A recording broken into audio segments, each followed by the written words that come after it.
"Are you for real?" Simon said as everyone stood up from their seats. Some of them walked to the gate and looked at the car.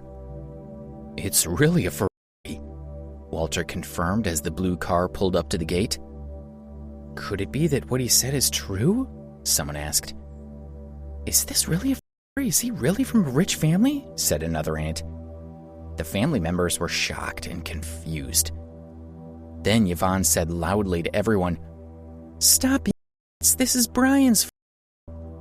They all finally understood and felt even more respect for Brian. One of them said, "Like I said, it can't be this kid's car. He's just making it up. How would someone like him ever buy a?" Another agreed, "Yvonne's boyfriend is awesome. He's only in his 20s and he's already driving."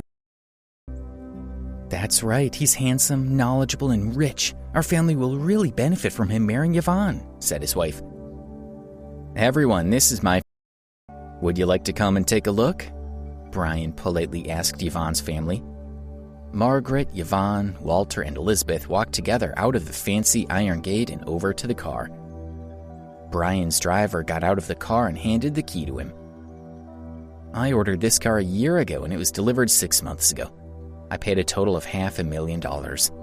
During the manufacturing process, I made a lot of specific requests, resulting in the car you see before you.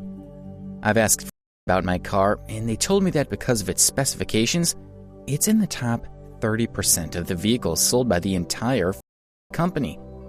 Brian stood up and presented his beloved car to Margaret and the others. Then he waved the key in his hand and said, "I'll show you now." Brian pressed the key and watched in satisfaction as the two sides of the car slowly rose. At the same time, the roof and the rear door also slowly lifted. After what seemed like a scene from a science fiction movie, the roof was hidden in the back, and the two sides of the doors remained in the air like wings. The sapphire blue was extremely beautiful. It emanated a feeling of luxury and futuristic technology, causing all of the surrounding family members to gasp in admiration. "Mr. Phillips, didn't you want to try it out? Please go ahead." Brian gestured to Walter. No, he replied. "You youngsters are much better drivers. I was just spouting nonsense." He was itching to have a go, but he was also afraid of the consequences if he accidentally damaged it. "Yvonne, let Brian take you for a drive around Purple Dawn Lake," he continued, as he pushed his daughter toward the car. "Great idea. Go on, Yvonne, get in the car," Elizabeth said, feeling excited for her daughter. "Yvonne, let's go." "Why aren't you getting in the car?" asked Brian. Yvonne smiled sweetly and climbed in. She didn't usually get to spend much time alone with Brian, and this was her first time sitting in a so she was very excited. Brian was about to get into his car when he caught a glimpse of Kelly and Alex still sitting at the table in the courtyard. He called out to Alex, "Hey buddy, I'm going to take a spin around Purple Dawn Lake. I hope I'll get to see your $2 million free when I get back." With a parting wave to Margaret, Brian drove the toward the lake. Watching the car drive away with 4 flames coming out of the exhaust cylinders, everyone was impressed. When they returned to the courtyard, they once again began to mock and ridicule Alex. They said that Brian was the perfect boyfriend, while he was just a clown with a big mouth. Simon stared at him and said to Margaret, "Grandma, how about I get someone to kick this kid out here already?" Margaret turned to Kelly and said sarcastically, "Didn't he say that someone was sending him a worth $2 million?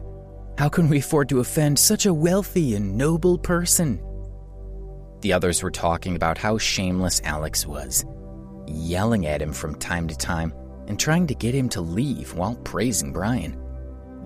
"Alex, maybe you should just leave," Kelly whispered to him. She believed that he had made up the story about his new car because he was angry. "I'm not lying. Someone will bring me the car," he replied with a bland expression. Kelly sighed softly and was quiet. Sharon glared at Alex and said, "Yes, of course we believe that someone's going to send you a luxury. Don't you think you've embarrassed Kelly enough for one day? Why don't you shut up or leave?" Half an hour later, more headlights appeared. Kelly's uncle stood up from his seat and looked at the door. He saw a big vehicle with flashing blue and white lights. "It looks like an armored security vehicle," he told the others. "Really?" someone replied. "This truck is huge, much larger than the security vehicles at the bank." Everyone was wondering what a security vehicle was doing there. The Purple Dawn Lake was a long way from the city, and the armored vehicles were usually used to carry money and other things of extreme value within the city. They were all thinking, "It's so remote here, and it's not a major road. Strange, an armored truck should show up here." What surprised them even more was that the security vehicle was heading directly toward their villa. When it stopped in front of the iron gate, 2 heavily armed men jumped down from the cab. In their hands, they were holding. They stood on either side of the truck, guarding it. Watching from the courtyard, the Phillips family were terrified. They thought that someone in the family must have done something criminal. As the head of the family, Margaret opened the iron gate and walked out. The rest of the family hid behind her, watching the men. Then everyone noticed a blanket pulling up behind the security truck. The stopped and the doors opened. 2 men and a woman stepped out and walked quickly toward the courtyard. "What's going on?" everyone wondered. Judging from their appearances, these are clearly respectable people. Are they here to visit the family? "Hello, may I ask who you are?" Margaret quickly went up to greet them, but she didn't recognize any of them. She asked them, "Is this security vehicle something to do with you?" "Hello," said one of the men as he shook hands with Margaret. He didn't introduce himself or his companions or pay her much attention. He was clearly looking for someone in the crowd. Family members looked at each other confused. "Mr. Sharp, it's an honor to meet you. Hello," Simon said as he stepped forward. He often walked around the New York Auto Exhibition Center, and he recognized the manager, Harold Sharp. He extended his hand toward Harold, who shook it distractedly, but he still seemed to be searching the crowd. "Grandma, this is Mr. Sharp. He's the manager of New York Auto Exhibition Center," Simon explained to Margaret. 80% of New York's luxury cars are sold by Harold Sharp. In the upper echelons of New York society, he's definitely one of the people that everyone wants to get to know.